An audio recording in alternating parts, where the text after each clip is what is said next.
Yeah, it's interesting because like you think of PTA as like, well, one, he doesn't use a lot of soundtrack. I mean, and I'm not the biggest like PT. Like obviously I like him, but I haven't seen a lot of his movies. Hmm. But most of his movies don't use soundtrack, and this one does until like one part really, which is like when the movie Oh, like totally flips, yeah. Okay. So, which is like pretty interesting. Like it's one, yeah, it's bangers like from wall to wall, except for like yeah. 15 minutes of the movie where it's like terrifying.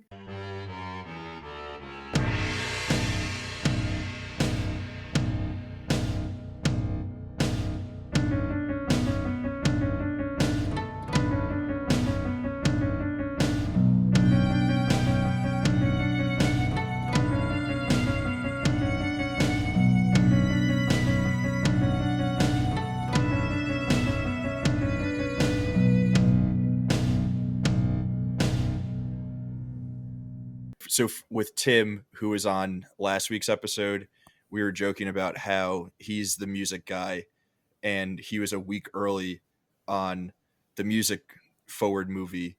And now this week we have you on, a sports Uh-huh. guy, and next week we're doing Rocky. Oh, nice. I was wondering what Yeah. sports movies were in the can, and Rocky was the Yeah. one I was like, that has to be a no-brainer, but I don't know Rocky's what the else would have been. yeah. I think Raging Bull is, but Raging Bull. I mean, it has one of the coolest like sports scenes in yeah. movies, but it's not really a sports movie. Like, No. it's more just like Um this guy's an Boxing movies are asshole. kind of cheating. Yeah, exactly. There's like too They're many. like yeah. And Rocky's like not even really a sports movie. There's like not a lot of boxing in it. No, there's not. The later Rockies are more of sports movies. Yeah. The first one is more. I mean, it's not Raging Bull, but it's like the same idea where It's it's just about a a person. it's a Yeah, dude. yeah. A movie about a guy. Sweet. So listeners, that voice that you're hearing opposite me is my good friend David Wilson, writer for the Miami Herald and co-host of the Heat Check podcast, the Herald's what what would Heat you call it? podcast. Marquee Yeah, Heat yeah, yeah, podcast. yeah. It's our Heat podcast. Just the Heat podcast. Yeah, yeah, yeah. You can also catch him on like every other Miami Herald podcast that is available to listen to, right? What else are you on? Is it Yeah, Eyes yeah. on You the can U pop or on Eye our on the Eye on U? the U, which is our University of Miami podcast. You know, we do a bunch of shows, like one a week. If you're like Miami sports and you're listening to this for some reason, feel free to subscribe. We got the Greg Cody show with Greg Cody. I know that's Raf's entryway into the Miami Yeah, sports universe via the Dan Levitard universe. that's my guy. I also I'm write a sad, lot, so subscribe to your local newspaper. How about that? That's going to be my plug.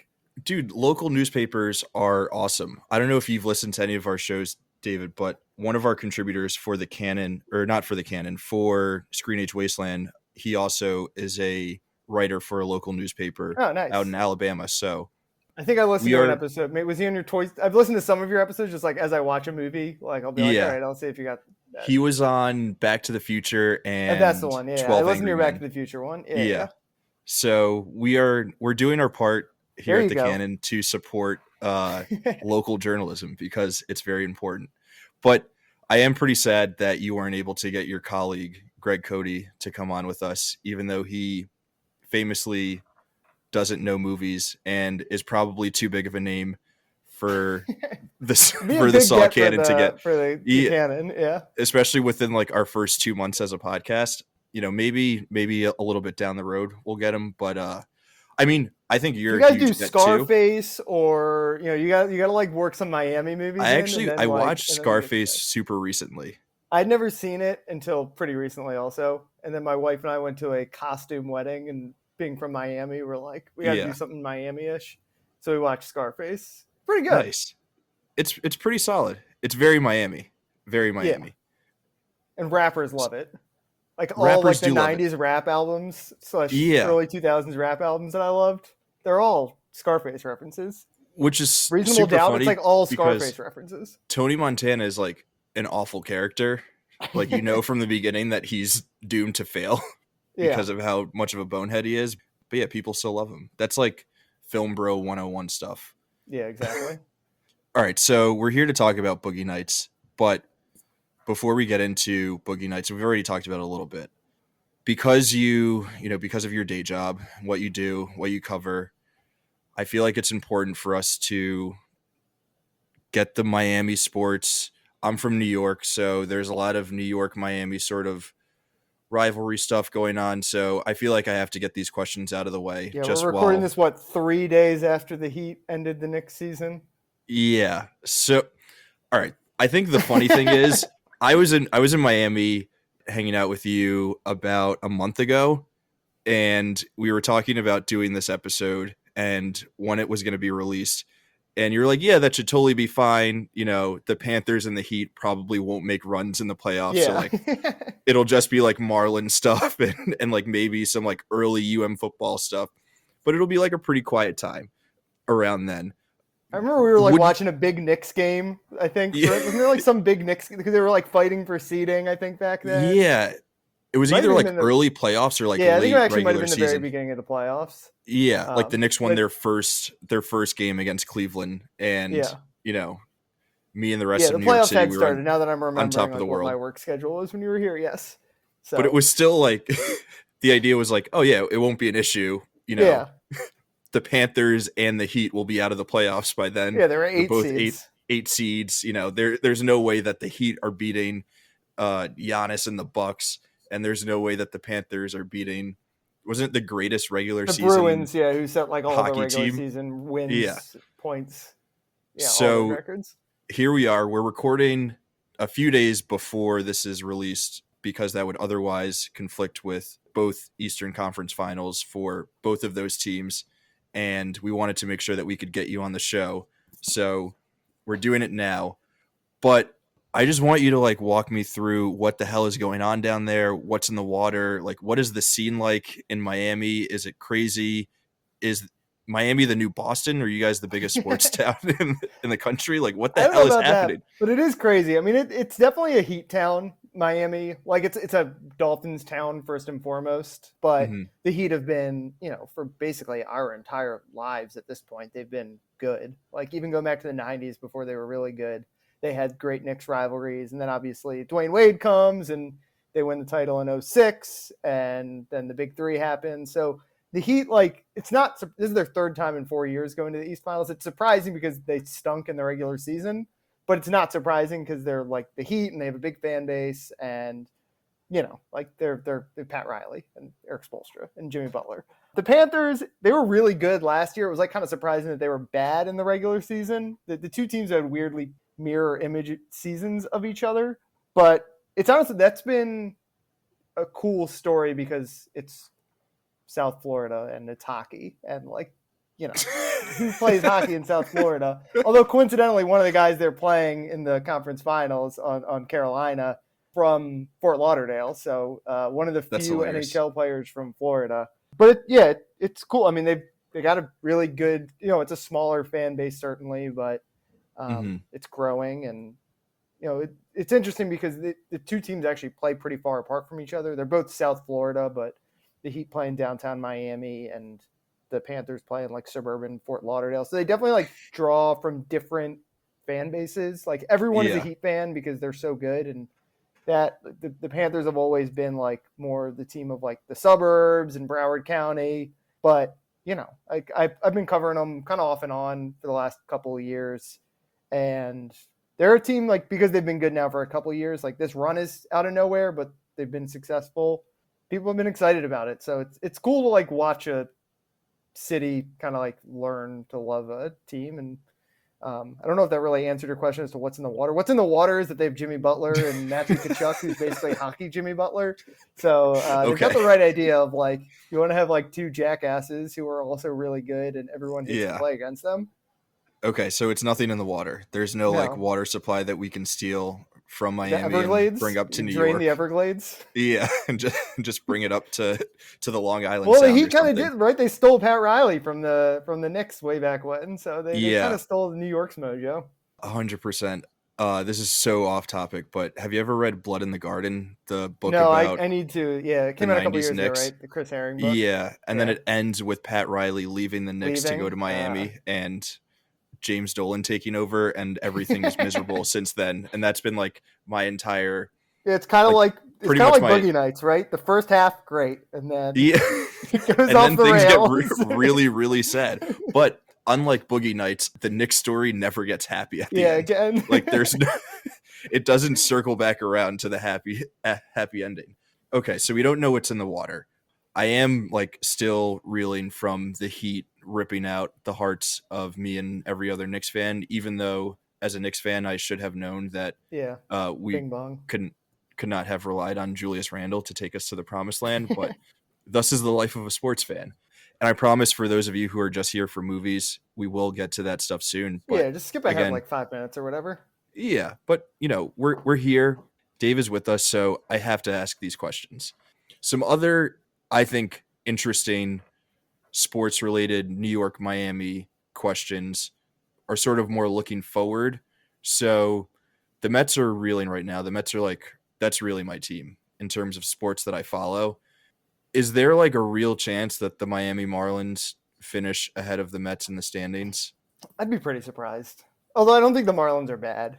They should be a fighting for 500 team all year, I think. They got good pitchers. Okay. They're young. They got some good young pitchers. Their hitting is they got Luis Arias, who's like Killing it on my fantasy team. he's on your fantasy team, I think, if I remember correctly. He's batting like 400, so Yeah. it's probably not all going to hold up, but they're more competitive. The Mets. I haven't followed baseball super closely because I've been busy with our winter sports.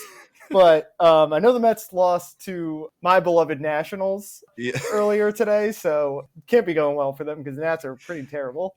Yeah, it's not good. It's not a great scene for the New York Metropolitans right now. The Mets have to lead the majors in we're just checking on this guy's elbow. We think it's all right, but we're just checking on it. He's going in for a second look. We're just to be safe. We have for the last 15 years. And by we, I mean me, because I do work in the Mets medical office. Jacob deGrom kind of was carrying that stat for a while. Yeah, that was his go-to. Maybe they should have kept him. Are you happy that you're not just covering the Marlins right now and you get to cover, well, I guess obviously you are happy to be covering the Panthers and Heat because they're playing really well and deep into the playoffs, but is that better? Is that more fun than covering just day-to-day Marlins talk? Yeah, it's fun to bounce around a little bit. Although I've been very locked in on Panthers for the better part of the last couple of months as they were on their playoff push and stuff.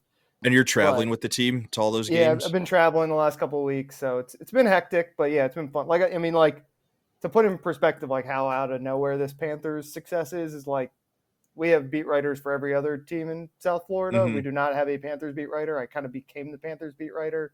I think this is the second time I've traveled to cover Panthers games, and not counting Tampa, out of state. Yeah, exactly. So it's it's out of nowhere. It's a cool story. It's they're happy to have people excited about them too. Are you sad you're not traveling to New Brunswick, New Jersey for the Panthers to play the Devils? The Devils. Well, I got Raleigh, North Carolina, which no disrespect to Raleigh, North Carolina, but the Western Conference, they're going to Vegas. Yeah. Just not hockey towns at all. Vegas, no. South Florida, Raleigh, and I don't know who else is it. Dallas. It's Dallas and Seattle. One of Dallas or Seattle will move on. Just all warm cities. It could be all four Sunbelt teams. Yeah. Okay. I swear this is my last sports question, and then we'll actually get into Boogie Nights. Kind of in the same vein of Miami sports, just absolutely crushing my soul. The Miami Hurricanes, who I think you also cover, their basketball team recently made it to the Final Four. Our beloved Syracuse Orange just parted ways with longtime head coach Jim Boeheim. Which team is more likely to make a Final Four appearance first? Or again, I should say. Probably still Miami first, right? And damn it! They're just in a better spot than Syracuse. But Syracuse, I saw they got some 7-4 transfer from Florida State today. Nice. We'll see if Judah Mintz comes back. They got the transfer from Notre Dame. I'm pretty excited about where Syracuse basketball is looking. I'm an Adrian Autry guy because he's a DC guy. He knows the value of recruiting the DMV. The DC here. Yeah. Okay, wow. So I guess as a New York sports fan, it's just more heartbreak to look forward to. Yeah, you got Aaron Rodgers. And mostly – oh, that's another great question. Will the Jets finish ahead of the Dolphins this year? No. I'm done with Aaron Rodgers. I'm not even a Jets fan, but like I was Yeah, I hoping that know. I could have like one Yeah, thing, exactly. One thing. one bright spot for New York sports ahead of Miami. Cool. I guess I will, just like many other New York residents, I will relocate and claim Miami to be my new Yeah, home, there you and go. I'll be a bandwagon fan for all those sports teams. Well, that's enough, I guess, sports talk, because this is a movie podcast, but I couldn't help myself, and we're not talking about a sports movie, so we got it out of our system, and now we're here for the real deal. What we're here to talk about: Paul Thomas Anderson's Boogie Nights. Incredible movie. It's insane to think that this is his second movie, He and was, I it's think, even more 25 insane. years old when he started making this. Is that Yeah, right? he was like 27 when he made this. Imagine making an all-time great movie at the age of 27. We'll get into the rest of his career a little bit later, but just to start off, like, the balls that it takes to make something like this, let alone to make something like this at the age of 27, and you sort of see it right from the jump. The dude just dives in and he's like, Yeah. "Hey, I'm here. My name's Paul Thomas Anderson. I'm really freaking good at making movies, I've and got a great big here is cock. Exhibit A." Yeah, he is Dirk Diggler. Like, they are Yeah. the same person. I mean, he's a Um, lot smarter than Dirk Diggler is, but it is like, like one of the, there's a lot, honestly, thematically, I think this movie's kind of simple, but one of the themes is definitely mhm. just like confidence and ego a little bit, right? Dirk, the whole, from the very beginning, we're like, there's no reason for him to think he's going to be big and successful, other than one gift, I guess. He said, I'm gonna be something. I'm gonna be a star, and he's a kid in that. And Paul Thomas Anderson is pretty much a kid when he makes this movie. And he has the confidence to say, "Look at me. I'm going to be a star. I have a gift. I'm going to share it with Yeah, everyone," and he does. All right. So before we talk about more of the movie, I just kind of want to get a sense of your history with this movie. I feel like for people our age, this is a big movie to watch in like maybe your late high school years, but definite college years. yeah, And for those of you listening who don't know, David and I went to college together. So we've probably watched Boogie Nights in like someone's dorm room together at some point in our lives. I can't yeah. say with Well, certainty, but it's a possibility. well, it's funny because I actually one of my first memories of college is we went into your tiny little dorm room and we all watched Goodfellas, which is definitely like there's a lot of parallels between like it's Yeah. clearly very Goodfellas inspired, but yeah, Mhm. it's like that vibe of movie. I definitely watched it a lot in like that exact age range, high school, or late high school, college. Have not really. I don't think I had probably not seen it in 5 years before I rewatched it last night. Weirdly, I feel like I watched like my parents watched it with me at one point, which is weird. But my dad definitely like made me watch Goodfellas at one point also, so not totally off the wall.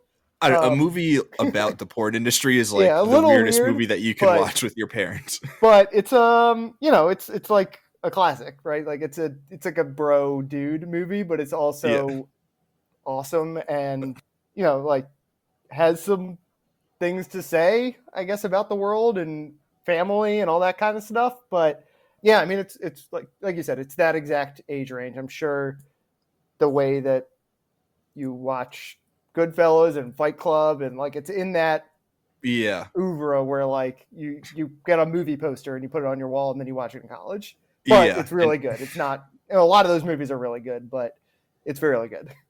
yeah, what was it like rewatching this as not a high schooler or college student? Like, what was it like sort of watching it through the prism of a more mature, you know, brain that you have now that you've experienced a bit of life? Were there certain things that you were picking up on this time around that you maybe didn't catch the first few times that you watched? Well, one is like I was not, I wasn't a film major or anything. Like I wasn't like a movie guy necessarily. Like at that time, so a lot of just like the film making tricks and the shots he does, like that definitely stood out because like there's some ridiculous shots in this movie. Yeah. From the very opening scene, which I'm sure we'll like talk about in just a second. And then to me, as a writer, I'm always like interested in storytelling and writing. And like I said, I don't think it's like the most thematically complex movie. Like it's not saying like it doesn't have like some big bold take on the world necessarily, but just the Yeah. way it like tells a story, every person is like a real character, like really fleshed out for the most part. There's a lot of deleted scenes, I guess, which I've not seen that I think probably like some of the characters you're like, maybe a little underwritten. Like the Becky Barnett character, I think that is her name. Like there's apparently a Yeah. deleted scene with her. Some of the characters who don't feel as fleshed out get those, but to me, that's like what stood out. It's just that, like every person, they're caricatures, but they're also like real life people, and you feel like all of them within the first 20 to 30 minutes of the movie. And people don't necessarily change a lot in the movie, but like Yeah. you go along these like life stories with them. Yeah. That Well, John the C. writing Reilly is really what changes. stood out to me. He becomes a magician. Yeah. It's the most important life change that can happen. So I know you mentioned the opening scene, which is absolutely bonkers. That he just like starts the movie with like a 2.5 minute one shot that starts with like it has every character in the movie pretty much in it. Yeah, and then it like does this weird tilt thing and then comes back down, and then it pushes into who is it, Luis Guzman and Burt Reynolds and their characters, and then it like follows them through the club, and like you said, you meet like pretty much every single character besides maybe Philip Seymour Hoffman. There's like 3 or 4 characters. Like Philip Seymour Hoffman's character pops up later. Philip Baker Hall's character pops up later. We're gonna have to talk about him because that is, I totally forgot he was in this movie. Same. That's PTA's boy. He's in all of his movies, and he's a great character in this movie. I don't know if the Colonel's in the opening scene. Yeah, but for the most part, everyone is in there, and you get like a little glimpse of who they all are. Obviously, like it's not just show for show. Like it puts you in a place. Like it's the same way, it drops you in their world, right? Yeah. And you meet very it's like the best Goodfellas tracking shot scenes, right? Do that too. And that's the obvious I was going to say it was, I think. It was very much so. It was taking that scene in Goodfellas where they go through the Copa and they meet all the different characters. It was like that times the scene where he's introducing everyone and you get to Jimmy 2 times. Yeah. It was like a mix of those two, and then he was like, what if we just do that as the first thing that you see in the movie? Which again, this movie is so bold. Like that is not something that you do as a second-time filmmaker at the age of 27. Have you ever seen Hard 8? I've never seen it. I have seen Hard 8. Hard 8 is solid. This is a huge step up from Hard 8, but Hard 8 is really cool. You should definitely check it out, especially if you enjoy PTA and what he does. So circling back to the other thing that you said in terms of like writing and fleshing out characters, I feel like this is something that comes up in a lot of PTA movies where his movies don't necessarily lay things out in terms of what it wants to be about in a very simple sort of like explained way to the audience. It's not like, hey, now is a scene where we're going to talk about family and how you can find family in different places. He's not doing that necessarily, but his movies and his scripts are very clear in like what they want to be about and what the themes are. But then the filmmaking is so complex and like advanced that it's easy to get lost in all of that and then think that his writing is also as complex as all of that stuff, which is sort of an interesting trick. But obviously you as a writer, you sort of picked up on what he was putting down. Yeah, I just think he knows who every character, like like a lot of, it's not unusual for writers to like have character Bibles, but like he knows exactly who all these people are. And I feel like I know who all the people are pretty much by the end of the movie. And again, like by the end of the first 45 minutes of the movie. Do you have a favorite character? It's got to be Reed Rothschild, right? And we're going to have to like dedicate some time to John C. Reilly. That's John C. Reilly. He's great. Yeah. I mean, the like Burt Reynolds character is great. I mean, we're too young to be like Burt Reynolds people, right? But like, so this is like my Burt Reynolds movie. But he's like unreal in this, and he hates the movie apparently, or hated the movie apparently. Oh, really? Or hated working with Paul Thomas Anderson.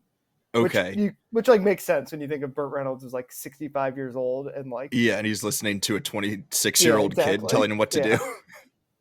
But yeah, that's such a good shout about this being our Burt Reynolds movie. Like, this is it. I only know him as this and like a character on SNL Celebrity Jeopardy.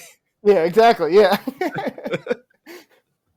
Yeah, I mean, it probably John C. Riley is so good. He's so funny in this movie.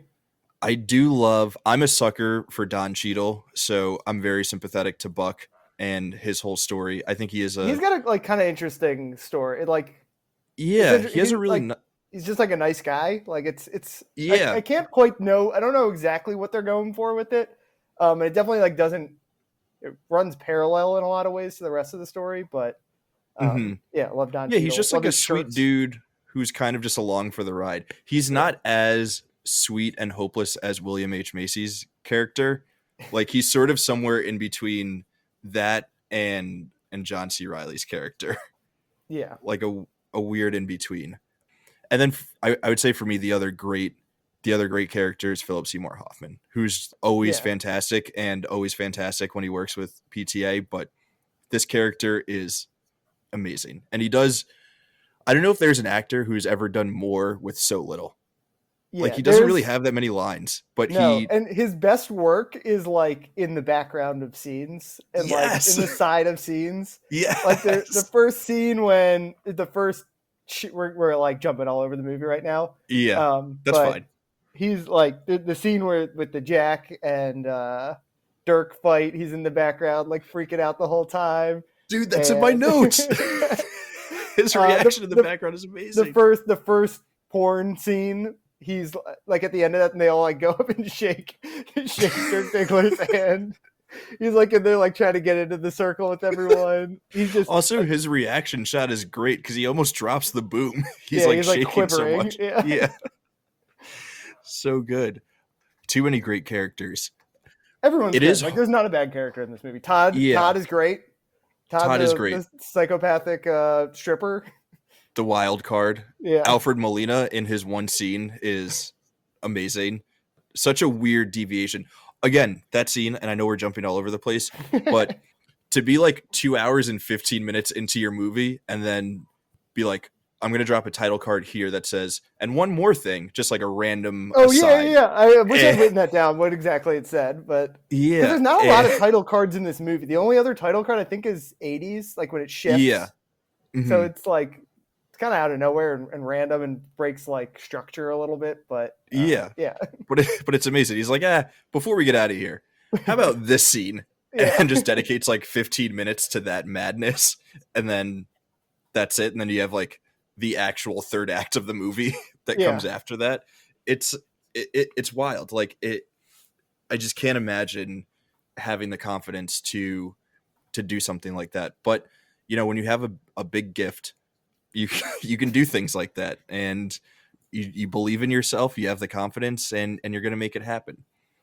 So I know we've been jumping around a lot, and we've talked about a lot of different characters. We'll get to. I'm forgetting everyone's name, and I just refer to them by their by the actors. act. Yeah, there's the actors are Yeah, so it's like weird because the actors are so famous. Like they're also like one of the things I wanted to ask you is just what's your favorite name in this movie because they're like some unreal character names and obviously porn star names. yeah. But they're also I just have the cast in front of me just so I can remember some Amber people's names. Waves. Like yeah, Amber Waves, very underrated. I mean, obviously, Yeah. like my name on this little thing we have right now is Chest Rockwell. Um, Amber uh, Waves also like Julianne Moore is amazing in this. yeah, I mean, She everyone's great in this. Like, there's not. yeah. It's hard She to was pick out a nominated, I standout. think, too, right? I think she was nominated for the Oscar for it. I would hope so. This is I like think her and that. Burt Reynolds were the only two, and then the screenplay. It's a Um, ridiculous yeah, like every actor is famous. Like performance. it's literally everyone in the main cast is like very famous.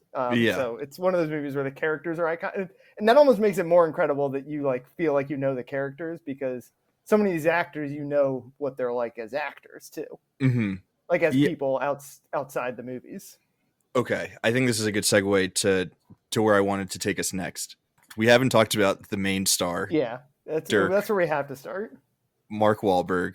And it's really interesting watching this movie, sort of knowing where Mark Wahlberg's career went and also what could have been if he continued to take really interesting, exciting roles like this that actually push the limits of him as an actor and challenge him. Because in this movie, it seems like he's up for the challenge. His performance is super strong, but he then falls into the trap of just producing for himself movies that are really cheesy and kind of Yeah, crappy. a lot of like Netflix, straight to Netflix movies lately, right? It's what this and The Departed are really his only good roles. And a movie that I think parallels this one, The Other Guys, which is like kind of if you Okay. threw this character into a police movie.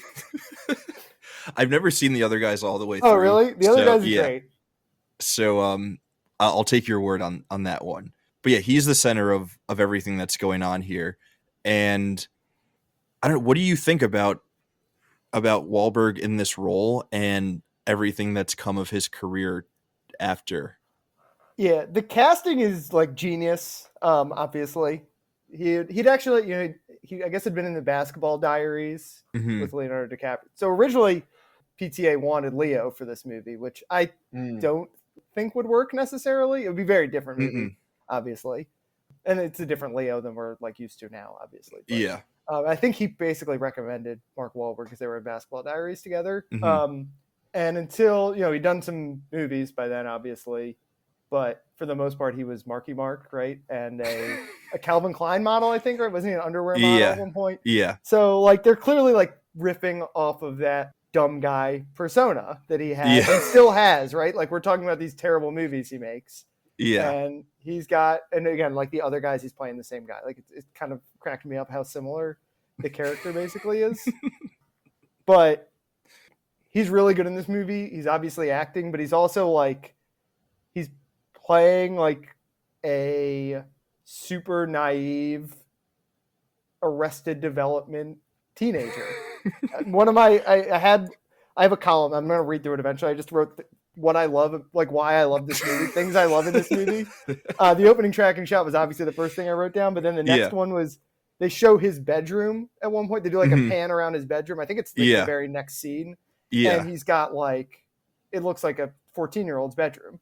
Yeah. And he has all his posters on the wall. 17 years old in it. Yeah, he's got the Corvette poster up there. Yeah. He's got all like the swimsuit models. He's got a Serpico poster. Yeah.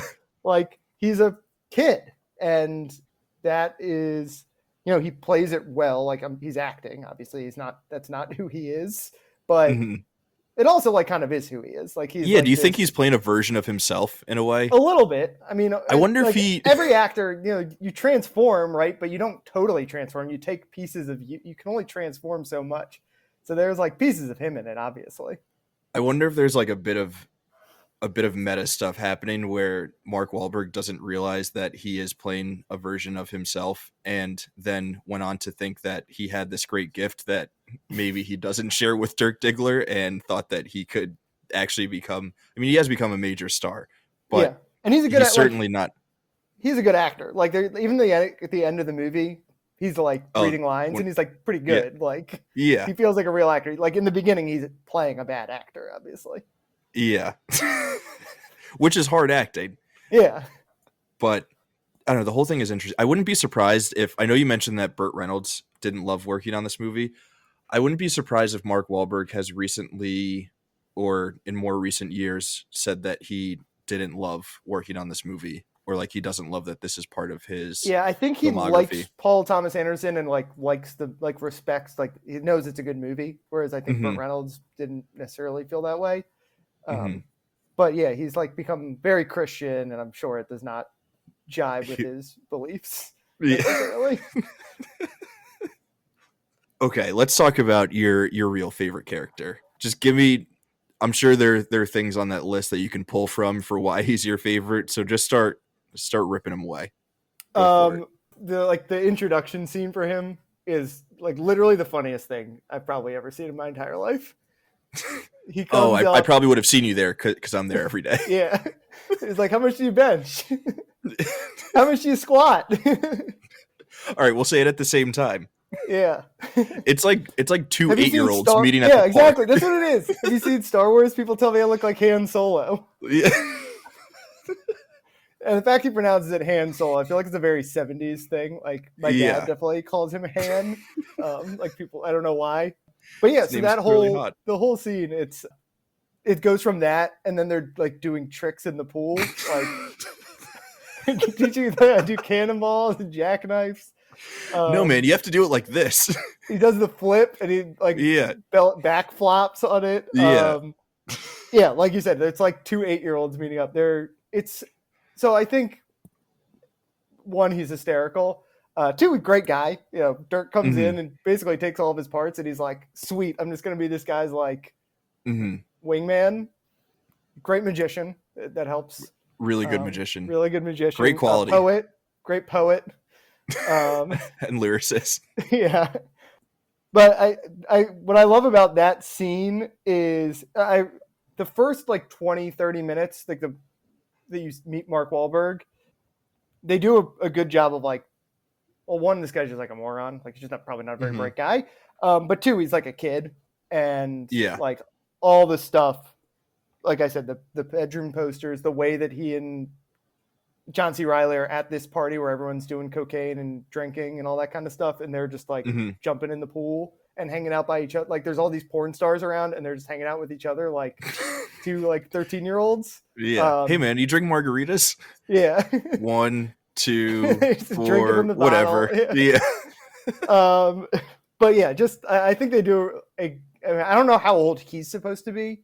I think they say Mark Wahlberg's 17 at the start of the movie. Yeah. They really like these are children who have been roped into the porn industry. That's really interesting. Kind of underspoken. Like, we're going to talk about when it gets dark, but the movie is dark the whole way through. Like Burt Reynolds is a predator. He's 17 Well, that's what I was going to mention. 17-year-olds off the street and get them into porn. Yeah, that's horrifying. And that party. Although Mark Wahlberg clearly is trying to get into the bit. We don't know about Roller Girl's background, but Mark Wahlberg is clearly trying to get into the business.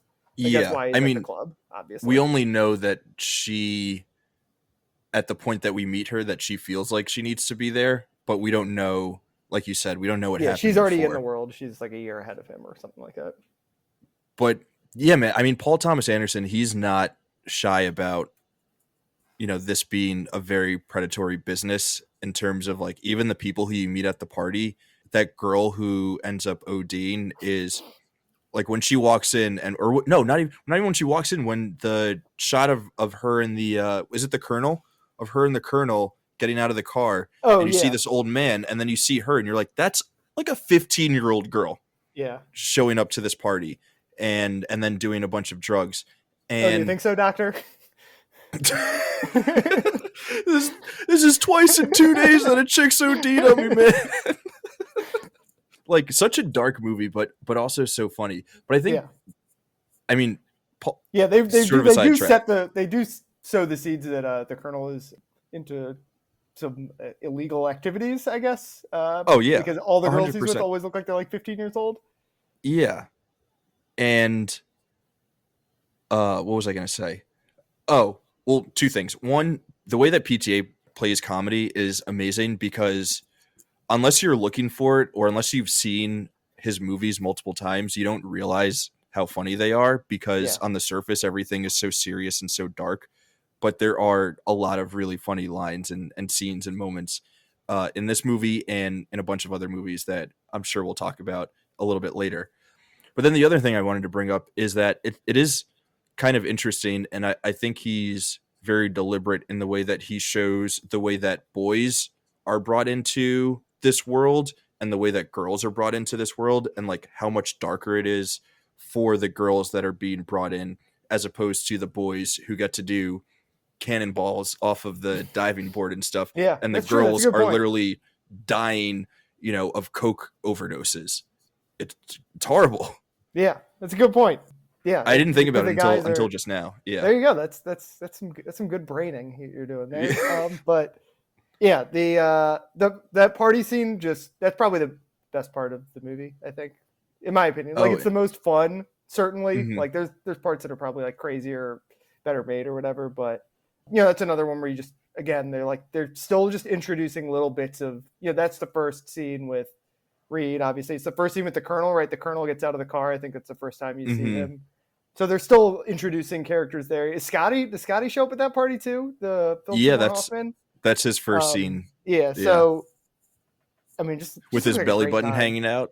Yeah, just looks like a great time at that party, except for all the ODing.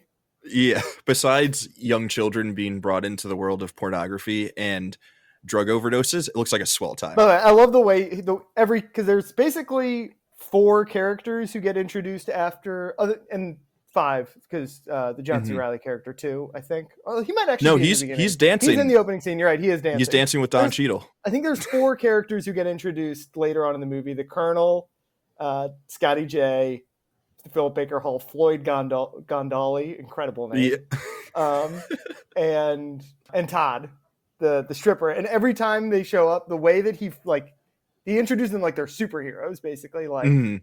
I'm not smart enough to like know the filmmaking technique that he's using, but like it's like a stuttery camera like zooms in on them. There's as they're, kind of like crazy coming in the pans over. door or coming out of a car.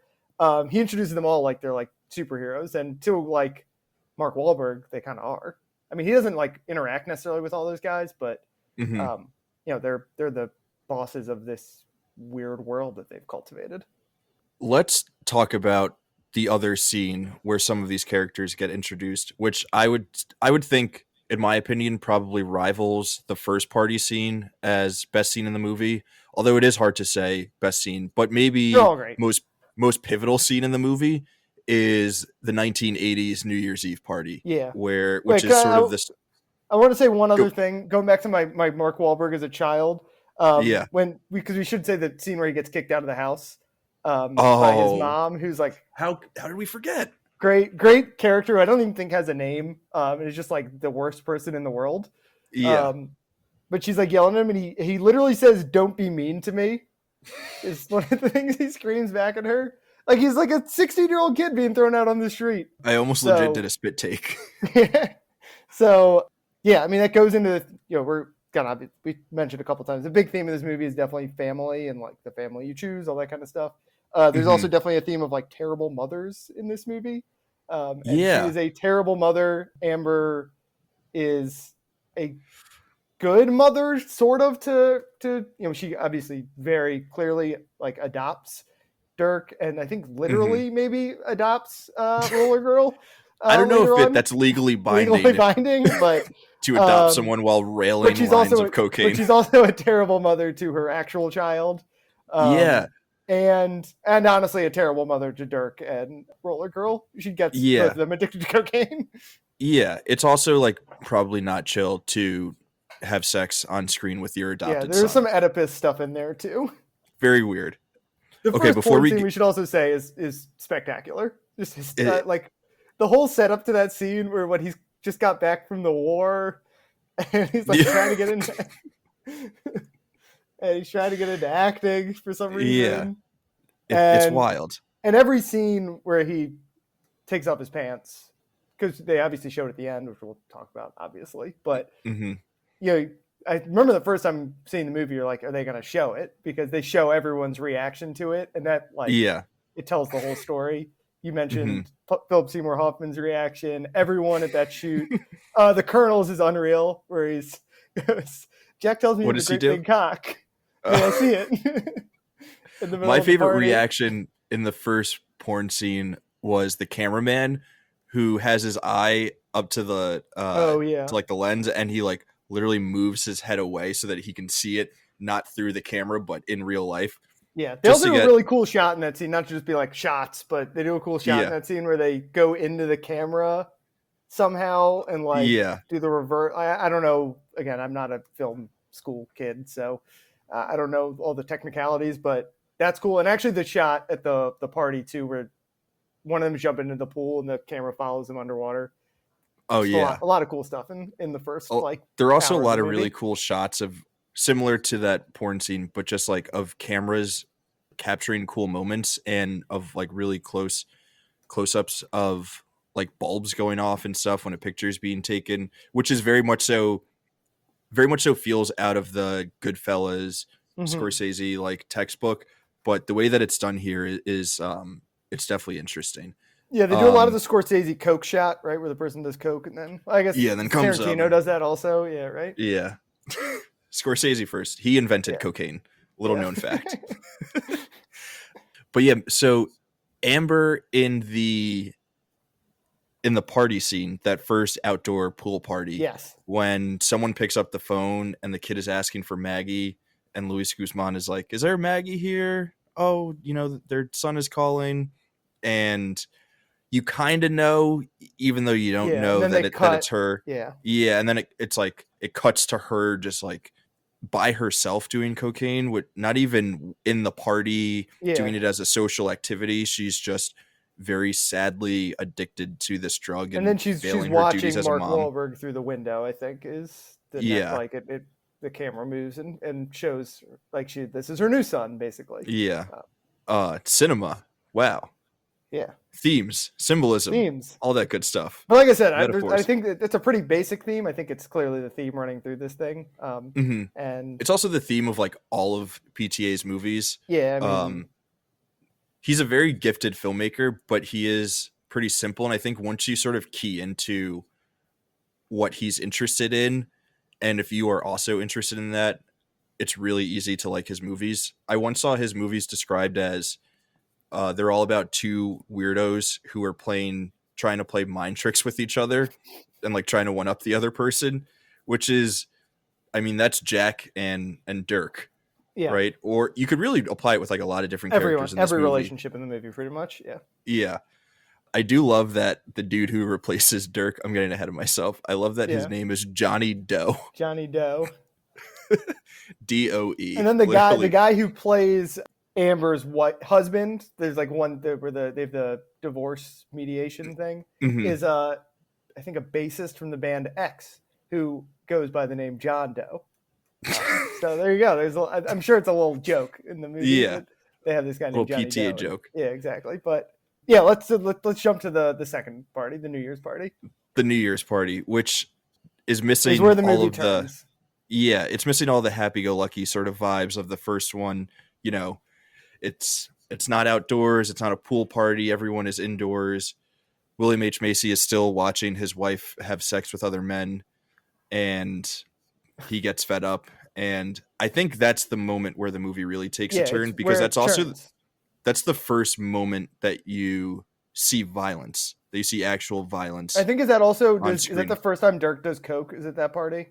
That is the first time that Dirk does coke. And I mean, yeah, PTA thinks that, well, I don't know if he necessarily thinks this, but the 80s represent a fundamental change in this movie, in these characters' lives, in the world of pornography and like pornography distribution. Yeah.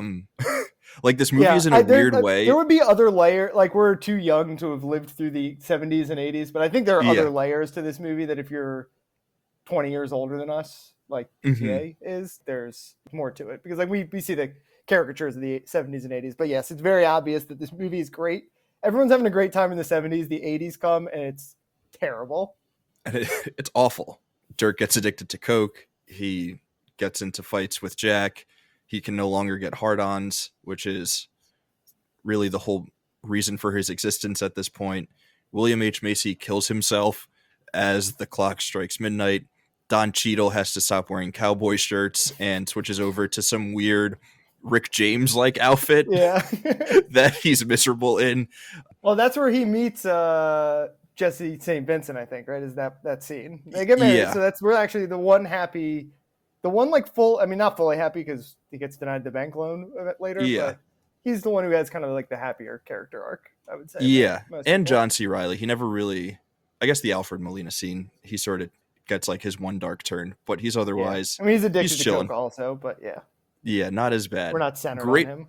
Great montage. Very Goodfellas montage of Todd coming in the door with more coke, and each time they're like, at first they're like, oh, perfect timing. And then the next time around, they're like, where the hell have you been? What's taking you so long? Just like very much so out of the Goodfellas textbook. But yeah, do you have anything more on the 80s and that New Year's Eve party and sort of where everything, I think that's also the first time that we meet Todd, and it's also the first time that we meet Philip Baker Hall, who is an absolute legend. R.I.P. I wish more people besides PTA realized that he's a phenomenal character actor and should have been in many, many more movies. Probably the best one-off Seinfeld character. as Bookman, 100%. the library Yeah. detective. But yeah, I'd forgotten he's in this movie. It's like it's kind of funny. Like his part of this movie is obviously like the changing of time. Like he represents change. It obviously is very specific to the porn industry in this, but you know, when did this movie come out? 97. We're here like Yeah. 20 years later, more than 25 years later, and like same things happening in the movie business, right? With streaming and like change comes for us all. I think is like that's a kind of universal theme that comes from him. But yeah, he's unreal. His name is Floyd Gondoli, which is just an incredible name. He comes in with a bunch of like runaway children and is like, these are the future of the industry. Yeah. Like if the whole like child trafficking stuff wasn't obvious before, when he walks in with those 4 kids and he's like, they're the future. Like, these are the real people. He's like, I like butter in my ass and lollipops in my mouth. I don't remember that line. I think that's in his first scene with Jack Horner. So yeah, I mean, it's the move. It is the moment where the movie flips, and the scene with William H. Macy character. Like honestly, he's kind of like the one guy who I feel like is not super developed. This guy's like kind of a one note character. But yeah, it's hard to get past that one note though. The whole thing flips on him. There's a great. I think it's in the first party scene where his wife is having sex in the driveway with the crowd of people standing around her, and he's there talking with the cameraman, I think. And they're like standing on either side of her, like she's framed by those two in the background while they're like trying to have a conversation about tomorrow's shoot, like the camera that they need for the next day, and like the lens that they're going to use. And William H. Macy is clearly his mind is elsewhere, and the other guy's like, if you gotta go, man. We can talk about it later. But yeah, that's obviously where it flips, and then the title card is just 80s, and like we said, that's clearly like PTA being like this decade was bad, and commercialism took over, and all this stuff. It is also weird that like with the Philip Baker Hall character and the theme of change comes for all of us.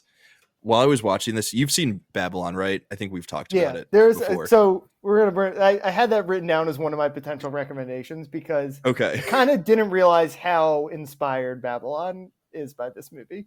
This movie, I don't know if you can say that this movie is actually pulling from Singing in the Rain, but Babylon and this movie are very much. Babylon was like, what if we took all of the debauchery from Boogie Nights and put it in Singing in the Rain, and you know the guy who directed La La Land will make it. But it is really weird that this movie, that PTA, again, the balls on this kid at 25, 26, 27, however old he was, the balls to say, I'm going to make a movie not about changing times in the film industry, but changing times in the porn industry. Because apparently he's that's a what everyone big wants to see. porn aficionado, PTA, or was in his childhood. Him and Quentin Tarantino too. There was a Ringer podcast at one point about Quentin Tarantino, and he has a line in that where he's like, I just want to say for the record, I've watched way more porn than Paul Thomas Anderson. So they're both depraved, right? Like they're depraved people. Like that's why we like their movies. They're violent and they're horny, and they make weird movies like this. That is such a weird thing to argue about. Like who has logged more hours watching porn? There's a lot of porn stars in this movie that he's cast as like real life ones. Parts. Yeah. I think Little Bill's wife is a porn star in real life. I think like some of the background characters are like not just like people hanging out at the parties and stuff. Or like people have like one scene. So he's like he likes it. Like he knows all the history of it. Yeah, I think they're all based on real people. Because in the 70s, like people went to the movies and watched porn in the movie theater, and then they stopped doing it when videos came around. Yeah, in the 80s. And the 80s ruined. They made porn not fun for everyone. Yeah, I mean, commercialism ruined porn. Is that the thesis of this movie? That's the thesis of this movie. But I mean, Jack Horner is like trying to be like, in his real life, he'd probably love to be a regular director who's like, Also, we've gotten this far and we haven't talked about how his last name is Horner. Well, Jack Horner is like a fairy tale or something. Oh, really? Like little Jack Horner sat in a corner. Um, I did not know that. I just which thought it is, was I'm sure it's a play on he's horny, but yeah. apparently the Jack Horner story is like supposed to be about opportunism somehow, and it makes sense with the character. Like he's an Yeah, opportunity taking advantage of these of all these children, as people. we said. Yeah. Well, it's 5 if you just want to see it, but it's 10 if you want to watch me jack off. We could just have done like 20 minutes of just like reading our favorite lines to this Like movie. best lines. Yeah, I didn't even write any down. Just love this movie so much. We're just taking them off the top of the head. Yeah. Well, All right. I have a couple other things from the 70s before we move to the 80s that I want to say. All right, One, let's do it. did Boogie Nights invent cribs? When Dirk is giving the tour of his house and he's like, "It's my dojo." And they get to the bedroom and he's got the mirror on the ceiling and he's got the curtains with his initials on them. Just feels very, very that's the cribs to 80s. me. Is that the 80s? That's early Might be 80s. the 80s. Okay, it might Because be they're right definitely after. they're like definitely ripping a lot of cocaine at that time. Okay, I yeah, think. that's great. Obviously, Brock Landers and Chest Rockwell, the movie within the movie, is spectacular. I think Brock Landers definitely the kind of guy who played quarterback at Georgia in like the 1990s. Great quarterback name. Or like Nebraska. Yeah, exactly. Yeah, that's all I got. I think on the other things on the 70s. We can move to the 80s because that's in some ways Well, it's the less fun part of the movie, but it's sort of the more interesting part. before we get to the 80s, and this could also be part of the 80s, but we talked about this a little bit before, but this movie is so music forward and there are so many great needle drops. And I feel like PTA, he's definitely having fun in both the 80s and the 70s, but the 80s ones, I feel like he's picking like hits that I would assume that he maybe doesn't like as much as the songs that Yeah, he's picking in the 70s. Do you have a favorite needle drop I from wish I had written either some decade? down. I mean, the opening scene. What's the song in the opening scene? It's Oh, I the forgot. disco song. I'm blanking on what it is. I mean, Yeah. Jesse's Girl, obviously in Absolutely insane. the shootout is great. I feel like I wrote some down on here. Let me see if I can find any. Is there an Earth, Wind and Fire song that is needle There must dropped be. when they're shopping for shirts and there's that hilarious scene of Dirk and and Reed wearing their matching shirts It's and then authentic Scotty Italian comes imported nylon. and then Scotty comes in and he's like trying to tuck it into his pants and it just doesn't fit. Yeah. Like poor Scotty, man. Is there an Earth, Wind, and Fire? But there's a lot of like disco, obviously. Yeah. There's Best of My Love is the opening song. The Spill the Wine, I think, at the party is good. Hmm. Let's see. There's another song at the party that Yeah, there are like 2 or 3 songs at the yeah, party. Fooled Around and Fell in Love. I think is like at the night at the party when they're sitting in the hot tub, Hmm. and Reed is reading his lovely poetry. Um, there's a lot of great stuff. I mean probably the best needle drop is the very end. It might even technically just be during the credits, but the movie ends and then goes to "Living Thing" by Electric Light Orchestra. I'm not And familiar with that song, even though I just I mean, watched you the would know movie. it's the end Yeah. credits. But apparently, Yeah. PTA asked Jeff Lynne from like if he could use the song, and he showed him the Hmm. movie, and like that scene came on, and he like stood up and like pumped his fist. He That's loved it so amazing. much. So I've heard that their music is like notoriously hard to get for movies. So that must be a huge get for PTA. Again, oh as really? a 26-year-old, Oh, the he's other song at the party that I was thinking of, "Mama Told Me Not to Come," which is the first song at the party, the Three Dog and Night that's like song. when it's like tracking through everyone and like Yeah, it's goes. like when Is he's that when they talking go to into the Reed pool? for the first Yeah. time. Yeah, Also, but dude, the whole soundtrack is great. the way that the movie, and this is like a really simple thing, but it's done so effectively here. But the way that the movie blends the sound between the dialogue and then the soundtrack and like the levels of what you're hearing and when you're hearing it and how it'll sort of like it'll zone in on a piece of dialogue and you'll hear that for a little bit but the song is still playing in the background and then the camera will move away from those characters and then the song will pick back up Yeah, until you get to I the don't next group of characters who are talking. I don't It's know like if it's so simple but it's amazing. I don't know if the music is all supposed to be. Obviously, there's some scenes where it's not, but I feel like Hmm. a lot of the scenes that the songs must be playing for these people. I think right, Yeah. like definitely the opening scene because they're like dancing in a club, like but like at the Yeah. party, you get the sense that that's all music that could be playing at the party. And like what you're saying, it feels like being at a party where like if you're just walking into the bar to get a drink or whatever, like you're focusing on the music, and then you wind up talking to someone and you're focused on their conversation. The music feels like it drops out around you in real life. Yeah, the way it's mixed is really good. Do you have a favorite needle drop? I stole a couple. No, I think whatever. Maybe it's not Earth, Wind, and Fire. Is Boogie Shoes a needle Boogie drop? Shoes is in it. Yeah, That's the Boogie shirt. That's the shirt scene. Oh, I think yeah, that I think would be you're my right. favorite. Yeah, I think you're right. Yeah, mostly because of Philip Seymour Hoffman trying to put the shirt on. I'm just looking at the soundtrack right now, which is reminding me of this. You know what the song that plays when he walked into the party is "You Sexy Thing," which is it's just great. It's a great call. It's PTA when has this Philip really Seymour weird. Hoffman walks into the movie. Yeah, he has this really weird ability to use like super on the nose needle drops that don't feel cheesy. It's really weird. Like I said, this is a lot of his movies are score now because he works a lot with Johnny Greenwood. Yeah, who's amazing. And even like Licorice Pizza, which is the same era, does not use, I don't necessarily think, as obvious needle drops. But this is what these people, these are like not super cultured people. Like this is what they'd be listening to. All right, let's get to the 80s. Let's get to the dark parts of this movie. We touched on it at the beginning, but it ties into what we're talking about with the soundtrack.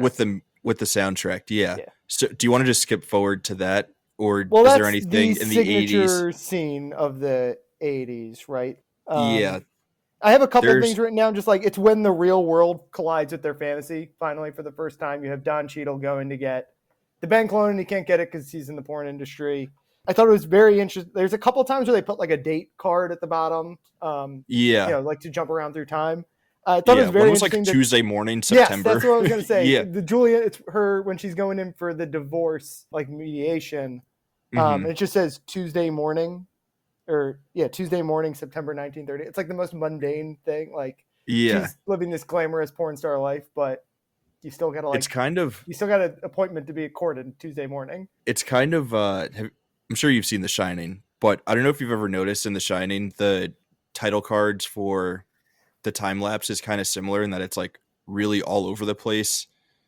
And that's like totally what PTA is doing here. It starts with just a title card blank 80s. And then you'll maybe get, like 3 months later, or like 1982. And then you'll get a specific date, and then you'll get Tuesday morning, September. I mean, for a moment like that, you might not remember the exact date, but you will always, when you're telling that story in your head, remember it was a Tuesday morning in September of 83. Hot as hell, yeah. The traffic sucked. And I'm a porn star, but I still have to deal with all that crap. That was really the one other thing I had. I mean, the fight happens early in the 80s between him and Jack. And as we mentioned, Philip Seymour Hoffman is unreal in that scene. Just another great moment in that scene is when Jack and Dirk start going at it, like start pushing each other. Reed comes up to Jack's side and does his like karate pose, like he's ready to fight. Their love of karate, which I think is like a 70s thing because of Bruce Lee, right? Like people just like got into karate, but the fact that everyone's like doing karate and he calls his room his dojo, it's a great like running thing through the movie. The movie within the movie that Amber makes for Dirk, and she's listing his other, 80s, and they look terrible in that. Like John C. Reilly's eyes are like black. Like it looks like he has two black eyes when he's getting interviewed for that movie. But when she's listing his other interest, it's like he's also interested in poetry, karate. The documentary is great. Apparently, so I guess I watched right before we started recording. Do you know this movie is based on a short that PTA made like in college called The Dirk Diggler Story? It's like a 30-minute I've heard about it, but I haven't watched it. I watched like 10 minutes of it before we started, which is based Is John C. Reilly in it? No. The only guy who's in it is the Colonel, plays Jack Horner. And also Paul Thomas Anderson's dad narrates it, which is like hysterical. Because that's hilarious. Like he's saying all these porn movies. Yeah. And his dad was like the voice of ABC or something. Like he's like a famous voice actor, like from the 60s, I guess. But it's also, so that is based on a real documentary about a porn star named John Holmes, who was like a big porn star in the 70s or something. And so they're parroting that. Like there's this apparently Q-Tip references him in a song that he has with the Beastie Boys. Oh, nice. Yeah. That's But the yeah, only reason I know John so it's Holmes. parroting, I think, that documentary, which I've never seen, Mhm. and I don't know if it's available anywhere. I tried to look Yeah. earlier. Looks like you can maybe find snippets of it that I think were maybe on the Boogie Nights DVD. That's like part of the commentary. Yeah. But I'm sure it's parroting that as well. That whole documentary is hilarious. And then I guess at that point in the 80s, things are still sort of Yeah, you can tell that they're fun and falling funny apart. and like and a little bit lighter, but yeah, things are definitely starting to unravel around there. That's when, I mean, the coke is literally affecting Dirk's performance. He's Yeah, unable to perform his duties as a porn star because he's yeah, not that's able what to, triggers the fight. Is he takes forever to get up. and he can't get up on command like he used to. In his first scene, He's they like, go through yeah, it. It's beautiful, and they're like, "Oh man, we didn't get the close up." And Dirk says, "I can do it again." And it's like yeah, this he's beautiful jerking off magical 2-3 moment. times a day for $10 at the Yeah, hot yeah. tracks. Quite a talent. And now he's washed up, he's old, his big old dingaling doesn't work anymore, and Jack wants to replace him with Johnny Doe. And he's So he decides to go record some music tracks with Reed that are 100% pulling from Mark Wahlberg's Marky Mark days.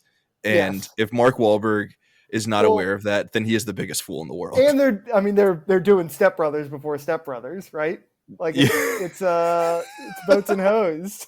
Give the most It's beautiful prestige voice I've ever worldwide. heard. Yeah, it's Yeah. prestige worldwide. And the song, so I didn't know that, and I was a Transformers fan as a child, but apparently, so I didn't realize the song, The Touch, the one that he is recording, Mm-hmm. is from the Transformers movie. Like that's what it was made for, like the cartoon Transformers movie. Which one Not the kind of Michael funny Bay version. that Mark Wahlberg was in, right? Was in either of Yeah. those Transformers movies. But it's Yeah. another one like this is a 16-year-old. I mean, he's older by now, but he's still just like he's a toddler A child. who Yeah. happens to have the largest penis in the world. He's a toddler who really likes Transformers, but also he has a huge old ding dong. Yeah. So then we get that scene in the 80s. I'm trying to think of Still what else funny. we get. It's still funny. And we must be creeping up on when things It's really like my start next to go note, basically. sideways. So let's talk about the scene, because this is like the really pivotal moment of the movie. This is when things turn sideways. This is when PTA flips. He's already sort of flipped things It's going on its head downhill. in the 80s, but he is fully showing you the darkness of what can happen when you get pulled into this industry. I don't even know what you would call this scene. Is there a title card for it? Oh yeah, there is. It's December. Is it Is there December a date? 11th? Does it give you a date? I think it's December 11th, 83, when this goes down. And okay, I'm going to let you talk about it because it's amazing. I want you to There are two James Harden scenes it. basically intercut. Actually, are there three? Because is the Don Cheadle at the donut shop, is that also intercut with this? Or is it like right after? That's right after. I think maybe it starts coming because he like drives past Dirk, I think, at one point. But yeah, they're basically two dueling scenes. They're intercut with each other. The one is Dirk is hanging out in a church parking lot, going back to his old work. Just trying to make a buck by offering to take his cock out or jerk off in front of guys for. I think he's up to the rates. I think it's 10 and 20 now instead of 5 and 10. Inflation. Reagan's America. Inflation. Yeah. And then the other one, Jack is pivoted to video. He's miserable, and he's trying this experiment, which is basically like, it's the say it. It's it's the bang bus basically. Like they're picking guys up on the street to have sex with Roller Girl. And as I mentioned at the top of this show when we were talking about the soundtrack, is I'm sure there are other scenes with no soundtrack, but it's the one time the score is really noticeable over soundtrack. There's no, it's the darkest point of the movie. You can't put like She's Got the Touch over it. It would be weird to find an 80s pop song.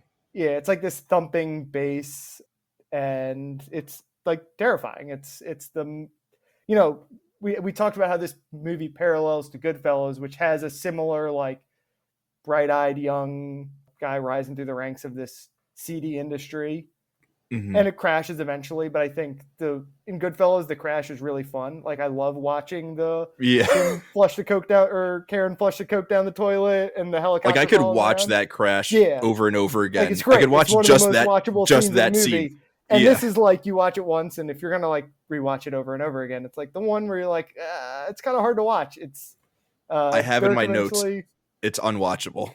Dirk It eventually gets the shit beaten out of him. Roller Girl smash. It's a guy who I think it's a guy from her scene in high school actually, where mm-hmm, he's making the blowjob faces at her, mm-hmm. um, and she smashes his face in with her roller skates, and yeah, it's terrible. They hit rock bottom, kind of for both of them. Although Dirk, I guess, goes even lower in the next scene, and then at the same time, the Don Cheadle scene.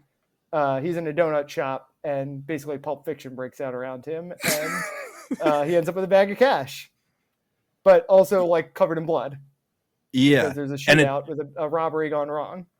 it's brilliant that happens right after what we just watched, because PTA the whole time, with the exception of William H. Macy, who was always kind of an expendable character.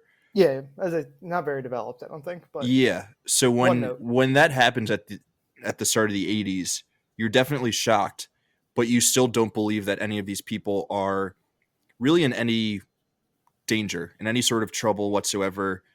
You see that things are going downhill for them. They have but each other, right? It's a weird industry, but there is much more of like a familial vibe to it than Goodfellas, right? Where there is 100%. there's like their one little group, but Mm-hmm. he hates his wife and hates all the other mobsters, right?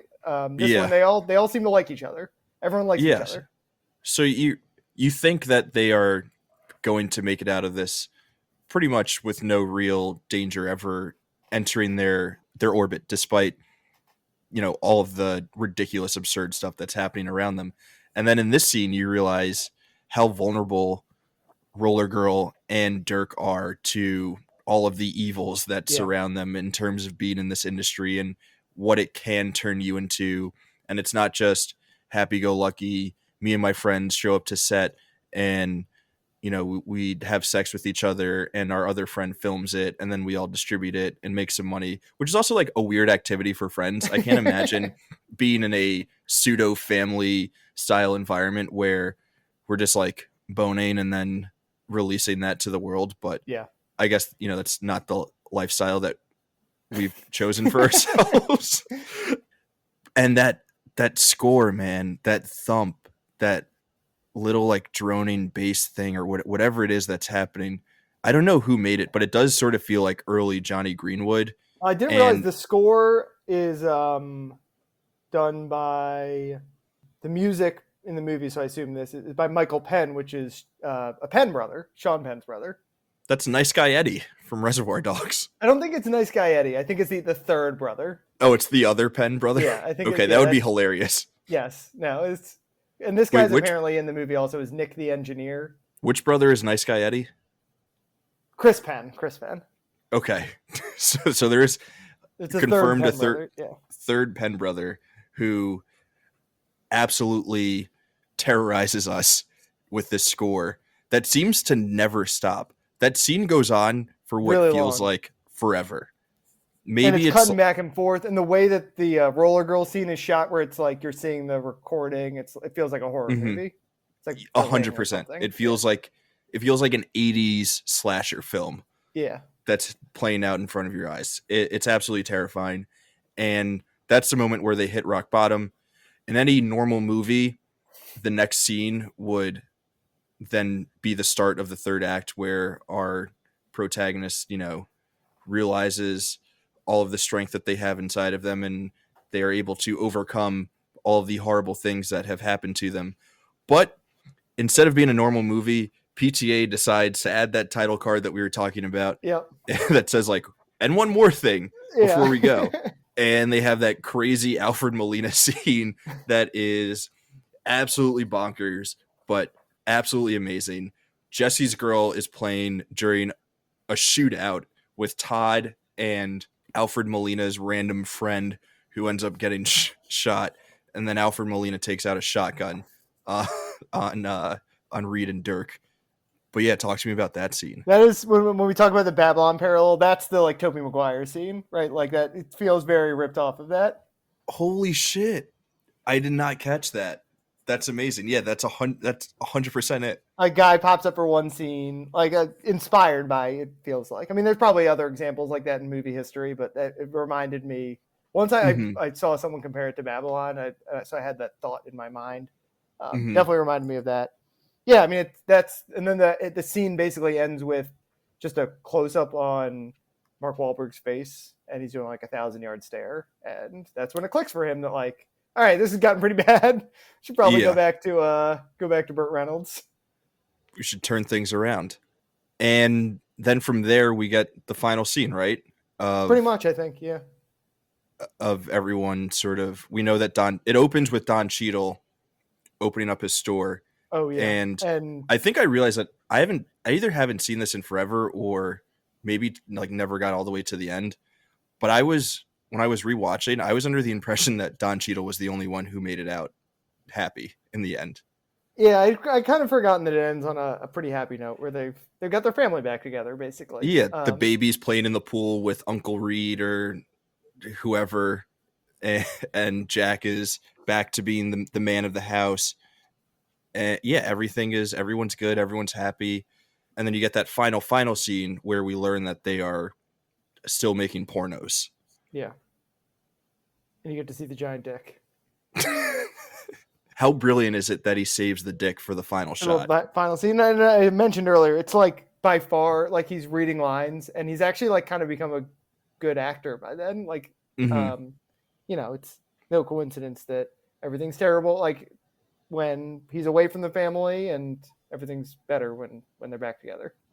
So I think we've talked about it a little bit, and this is been a cool episode because we've never really just like gone through a whole movie I feel like you have to with this movie. sort of like this. Yeah, we definitely jumped around a little bit, but it is a lot easier to talk about this movie. Well, it's Sort very of like following it's the a plot line. narrative story, right? It's the same as Goodfella. Like there's that, I don't know what you would call the genre, but like Mm-hmm. it takes you into a world through someone's eyes, and the rise and the fall. And I think those are probably the two best versions of it are Goodfellas Yeah, um and Boogie Nights. Like Scarface is similar, but not as, I don't think as good as the other two. Like no, I wouldn't, but definitely a lot of cocaine. yeah, a lot of cocaine. There's a similarity with Boogie Nights. I could have done a Yeah, cocaine list of movies. yeah, they're big cocaine vibes tonight on the pod. So we've talked about it a little bit, and you punctuated the movie with this brilliant note about how when the family is all together, everything is good again. We've talked about it throughout the episode about how Paul Thomas Anderson is really interested in these families that we find outside of the normal understanding that we typically have of what a family can be. Do you have anything else in terms of how this movie is attacking that in any interesting ways, or do you think you've said all of your pieces on that? Yeah, I mean, I think the big, like the obvious, like Amber is the most obvious family care. Like at one point, I think the first time, like it's the first time Jack brings Dirk back to his house, and he's like, I think he literally says she's a great mother, meaning to Roller Girl and probably Reed Mm-hmm. at some point, and all the young guys in the world, and the fact like the juxtaposition between her and Mark Wahlberg's mom in the Dirk's actual mom in the movie. Mm-hmm. I think like that's the clearest, kind of blinking red light of like this is what this movie's about. Yeah.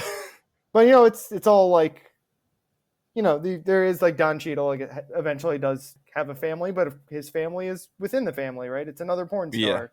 So yeah, I mean, I think it's just all these weirdos, and like they have nowhere to go basically except for this weird world they've found.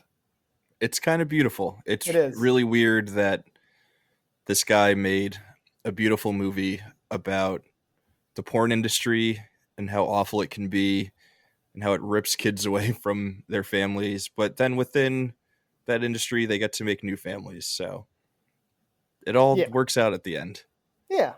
This movie is, I guess we might talk about it in recommendations. Well, you know what? Let's just jump in to recommendations, unless you have Wait, anything else. can I list off my what I love about this movie column that I did for this movie? Because I was Absolutely. I went in and I was like, why do I love this movie so much? And like, 'cause Yeah. I couldn't think of like what the big message is, anything like that. Mhm. I'm gonna skip over the things that we talked about because You can mention them again. Well, when I said the opening tracking shot, all of Don Cheadle's shirts, great shirts. Amazing. It reminds me a little bit of, I think probably white directors like to, it's when they do 70s period pieces, give black guys cool shirts. Reminds me of Dazed and Confused, where I can't remember the character's name, but the one black guy gets to wear, he wears great shirts that whole movie too. I like the first time Dirk and Roller Girl have sex, she puts on I have a brand new pair of roller skates as her soundtrack. Again, PTA being super on the nose, but not cheesy. The first time you meet John C. Reilly at the bar, he's wearing a shirt that just has like a dirt bike on it. It looks like something he would wear in Step Brothers. A shirt a child would buy from like a Target or something. Yeah. What else do I have? I said every scene where someone wants to see his dick. I totally forgot Philip Baker Hall was in this movie. Oh, when Mark Wahlberg is singing "You Got the Touch," they cut to the booth and John C. Reilly is dancing. Very funny. When Todd is when they're about to go rob Alfred Molina's, Todd, like they're in the car and he's like, I got a plan. And he pulls out a gun and Mark Wahlberg goes, what the hell is that? He goes, it's a big gun. I love that line. And we didn't mention like the signature. Me and my friends forever have quoted the last line of the movie where I'm a star, I'm a star, I'm a star. Yeah. I almost thought of coming onto the podcast and introducing myself like that. You should have. Well, we'll say goodbye that way. And then the names, as I said, great names all across the board. Amazing names. Amazing that he thought of all those names on his own. And also that he thought of this entire movie on his own. Amber Wave's really underrated name. Like I don't think I like realized what it is, but then I realized, it's America the Beautiful. Yeah. Oh. I thought it was just a redhead vagina joke. Well, yeah, it is that, but it's also amber waves of grain. Yeah. Okay. I wasn't picking up on that. I just realized that one last night. Amazing. So, a lot to love about this movie. I feel like we probably could go on for 2 more hours. I guess we could have done 20 minutes of quotes. Yeah. If we knew that we were doing quotes and instead of taking notes, we're just writing down our favorite quotes, I think I would have like 3 pages worth of notes right now. So good. Absolutely amazing. I think recommendations is going to be very, very, very fun for this one. I think you and we definitely have similar sensibilities, so there might be some overlap. I have 5 that I'm going to pull from, and that 5 is more like 7 to 8. So I'm going to try to keep it to 3, but do you want to start? You want to go into your first one now? Well, and I'll do the obvious one, which is one I mentioned earlier in the movie, Licorice Pizza, which is like a twin movie to this. I feel like same time period, same setting, different world, obviously, but it's a much more, maybe not even much more accessible, because I think a lot of people had a hard time that's why I put it, like, I almost was like, can I put this movie on here? It's like seems too obvious, but I know like a lot of people. I'm very curious because it's still recent when it came out last year or 2 years ago. Mm-hmm. I'm curious what the like shelf life of this movie will be, because like Boogie Nights obviously has like a cultural cachet, and Licorice Pizza is a different movie but similar vibe in terms of the humor and the vignettes. Right, there's like the whole movie is basically vignettes, character like kaleidoscopic, but I definitely kind of like feels like a twin movie to it. I think Licorice Pizza is gonna maybe not age really well, but I think it's gonna have a long shelf life. There's also weird underage sex in it, just like Boogie Nights. But people seem to not have an issue with that in Boogie Nights. Yeah. But like in Licorice Pizza, that's an issue. Yeah. And there's no like actual like there's more like trafficking in in Boogie Nights. Like there's like Boogie literal Nights is like way more problematic people than 21-year-old making out with a 16-year-old or whatever he is in that movie. The Colonel literally gets arrested for child pornography. Let's say it. Let's say the quiet part out loud. It's a much more problematic movie than Licorice Pizza. But I think that movie's gonna stick around. I think it's super rewatchable. Yeah. I've already seen it like 3 times. I can't wait to buy it on Blu-ray and just like have it on in the background while I'm working or doing other stuff. It'll be a great movie on TV because you can literally tune in at any moment and Yeah. watch one of those vignettes. You can watch a scene and then turn it off, and that one scene will be fantastic. Or Yeah. you can stick around and watch the whole movie. I love that pick. So that was on my list, but I picked a bunch of other ones because I Uh-huh. assumed that it would Yeah. be on yours. I feel like it's where All we right, had to start. thank you for doing that. I appreciate it. I'm also gonna go with what I feel like is a pretty obvious recommendation. Another movie that is, and PTA is just a director that when you watch his whole body of work, you realize how many similarities there are between all of his movies, even though Phantom Thread and There Will Be Blood and The Master feel so different from Licorice Pizza and Boogie Nights. They really are all sort of getting at the same things. You can totally see where he's coming from, what his sensibilities are, what he's interested in, and all of that stuff. And I think his follow-up movie to Boogie Nights is absolutely delightful. It is also dealing with a lot of similar things about maybe not courage, but like found family and interconnectedness within the valley. This, what is it, San Fernando? Fernando Valley, which I believe is Yeah, where Paul Thomas Anderson is where from, he right? So where he yeah. grew up. So yeah, if you like Boogie Nights and if you're into what Paul Thomas Anderson is putting down and you want something, you want a big swing, you want an audacious movie, Magnolia is the way to go. There's maybe not nothing because he also directed There Will Be Blood, but Magnolia is about as big of a swing that a Yeah. director can take and like still kind of nail it. And I think it's awesome. So It's that's it's my also like first. the same cast. Like everyone from this movie is in that movie. Yeah, John Um, C. Riley, Philip Baker Hall, the woman who plays Don Cheadle's wife, whose name I'm forgetting at the moment. I yeah, believe she's in Laura Magnolia. Walters. Yeah. Yeah, Yeah, amazing. that's a good pick. And the Don Cheadle scene feels like it could be out. The donut shop Don Cheadle scene feels like it could be out Yeah, Magnolia, where 100%. two Or the Don guys. Cheadle stereo, like first stereo sale. Yeah, yeah. He feels like it feels like a little bit not a test run, but like I'm sure he was thinking of the movie a little bit when he was making this one, and um, yeah, I think that's a good pick. It's got the they came out 2 years apart, I think, or 3 years. Like Hmm. they came out very close to each other, so obviously were made close to each other, and you can feel Also, like this very similar sensibilities to it. the story behind Magnolia and like why it is what it is also amazing.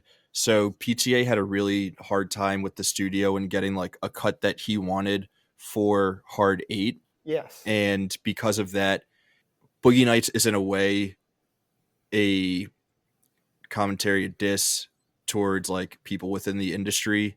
He was like, "F you, I'm gonna make this insane, bold movie He about the wanted to porn be industry in the 3 hours in '70s." NC-17. This movie, Boogie Nights, yeah. and he didn't get that, but He didn't quite get that. He got pretty close. we still got an amazing movie, Yeah. and because it was such a great success, and got nominated for Oscars, made a shit ton of money, which is also a wild thought that this movie could make a ton of money. You would think that this would be something that not a lot of people see in theaters, but then gains traction over the Hmm. years. But because of all that, the studio was like, you can do whatever the fuck you want to do. You can make whatever movie you want. You can make it however long you want.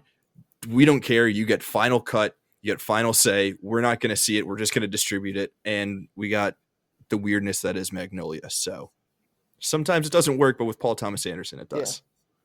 My number two is a little website called Pornhub.com. No, not actually, but what if I did that? It's actually probably like Jack Horner would probably hate Pornhub. Oh yeah, it takes But all the art, all the sexy out of it. yeah, exactly. No, my number two, very different. White Men Can't Jump. Because LA movie that is like a different part of LA. It's not there's a lot of Hollywood LA movies, and this is sort of a Hollywood movie, but not really. It's a filmmaking movie. There's a lot of, obviously, every city there's cops and robbers, crime movies.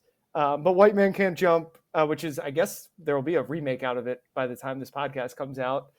but one of my all-time favorite movies, and does a great job. It's a different LA. It takes you into like an LA world that you would never think of, which is the street basketball, Venice Beach world. It's very, very, very different movie than Boogie Nights, obviously, but I wanted to do a movie that tackles a subculture within a world, within a place that you associate one specific culture with, and remember that there's other people hanging out there. I absolutely adore that pick. I always keep White Men Can't Jump in my back pocket for recommendations because It I works for love that everything. movie so It's much, great. Yeah. and it could work for so many things. I actually almost recommended that for Blade Runner as another LA movie. Oh, there you go. We're on the same page there. Yeah, but I'm glad you recommended it. You're also, you're coming on as our sports guy. Yeah, exactly. So we got a sports movie out of you. Okay, for my second pick, might be a bit of a stretch, but I mentioned before, I'm a huge sucker for Don Cheadle. If you like Don Cheadle in ensemble movies, there's maybe nothing better for that than Ocean's 11. I thought you were going to say the Avengers. Oh, no, not at all. But yes, Don Cheadle, Ocean's 11. Great. Another great Don Cheadle performance in an ensemble cast. So that's my second pick. Yeah, great. I mean, Ocean's 11, one of the best ever. Yeah. So I went for my third pick. I had a couple written down. One, I had Babylon, but I feel like we talked a little too much about Babylon to make it a recommendation. So I went with just my favorite actor from the movie and my favorite, like, not obvious performance of his. I said talented Mr. Ripley because Philip Seymour Hoffman, very different character than Scotty J, but probably my favorite Philip Seymour Hoffman playing like the rich asshole college kid. Yeah. Great shout. I also just read the book The Secret History, which is like a college book. Like it's about a campus crime story. It's kind of famous book. Donna Tartt, who I think later won a Pulitzer, maybe. But nice. So I was kind of in that college, rich asshole vibe, and seeing Philip Seymour Hoffman reminded me I should watch Talented Mr. Ripley again because underrated movie. Pretty underrated movie. I feel like that movie doesn't get enough love. Okay, I know what I want to go with for my number 3. Do you throw out honorable mentions at the end, or? No, I try to be pretty strict about keeping it at 3. We've had I've heard Duke, who is some rule breakers on here. Yeah, Duke is still serving a suspension for breaking the rules, even though he's going to be back next week. But we'll make sure that he's... I just mentioned the one other thing I had written down. I didn't mention it earlier when we were talking because I wasn't sure if I wanted to save it. Yeah. Taxi Driver, because he goes to watch porn in the theater. Okay. Well, now that you broke the rules, you're going to be suspended from the show for a couple of weeks. But that is a great shout. I was thinking about Taxi Driver too. So my number 3 is kind of in the same vein as your number 1. Because Paul Thomas Anderson loves Haim and, like me, wants to be the 4th Haim sister, I'm going to recommend a Haim album. But I really wasn't sure which album to recommend. But I decided I'm going to recommend Something to Tell, which is their second album. And I'm recommending this one over the other 2, which I like more. I'm recommending this one because this was when the Haim sisters had like just met Stevie Nicks and were really into their Fleetwood Mac sort of vibe, which is, kind of 70s, kind of Boogie Nightsy, maybe not in the same vein, but similar enough that I thought it would be a good connection. So yeah, check out Haim if you don't, because they're awesome. And specifically check out Something to Tell. I was trying to look up because PTA directs a lot of their music videos. I was trying to look up whether they made when he made any music videos for this, but apparently he made a documentary about the making of this album called Valentine. Nice. So there you go. There's a recommendation within a recommendation. I think it's hilarious that I think 2 things about PTA are hilarious. Well, 3. I think it's hilarious that how much PTA he loves porn? That's a new one. That's a new favorite for me. I love that this dude is one of the most talented directors maybe of all time, but he's just like a guy who really likes watching NBA basketball. Like he's just like a chill dude like that.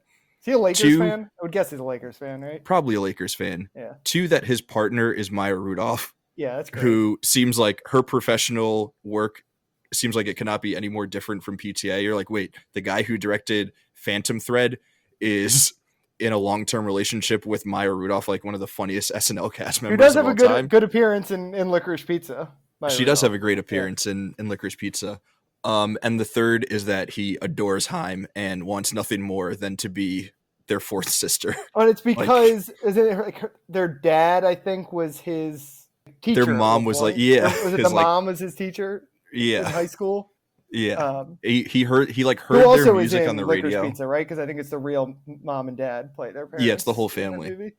Can't recommend Licorice Pizza enough. It's great. Such a good movie. The Haim dad in that is hysterical. Is your dick circumcised? Then you're Jewish. All right, let's do one last run through of recommendations, and then we'll say our goodbyes. Okay. I said Licorice Pizza, which we talked a lot about on this episode. So watch that. Definitely watch that. Like, all these other ones are good. Definitely watch that because more people should see that movie. Number 2 was White Man Can't Jump, and my third one was Talented Mr. Ripley. Amazing choices. My first one is Magnolia. My second recommendation is Ocean's 11 for fans of Don Cheadle. And my third one is the album Something to Tell by Haim. Dave. Awesome. We did it. We talked boogie nights. We boogied all night. We didn't get addicted to coke. We didn't get pulled into the porn industry. But yeah, this was your time to shine. Neither of us whipped our dicks out. But there's still a couple of minutes, so... But no, seriously, dude, thank you so much for joining. I know it's like a super busy time for you, so I'm happy that you were able to get a little bit of time away from work to join me to talk about this movie. I spent a night watching Boogie Nights. I cannot complain about that. Is there anything that you want to plug for yourself? Any upcoming shows or where folks can follow you on Twitter? Yeah, I mean, you can follow me on Twitter at DBWilson too, if you care. I mostly tweet about Miami sports, but I also tweet about movies quite a bit when I have the time. That'll be more of a summer activity. You know, I would plug like to follow the Miami Herald and subscribe to the Miami Herald, but I know most people listening to this probably aren't from Miami. So like I said, subscribe to your local newspaper and click on the links. Keep people employed. Keep people employed. Journalism matters. Yeah. As much as we like to sit around and talk about movies, Dave does really important work, so we should support journalists. Thank you again for hopping on, my dude. We will hopefully have you on again soon, maybe over the summer when things slow down there for you. But yeah, until then. When are we doing the Super Mario Brothers movie? Absolutely never. Next week, we'll be back with Rocky, another great movie that is very far from the Super Mario Brothers movie. We hope to see you then. Until then, we'll catch you at the movies. I feel like every movie podcast signs off like that, so I kind of hate myself for saying that. See you at the cinemas.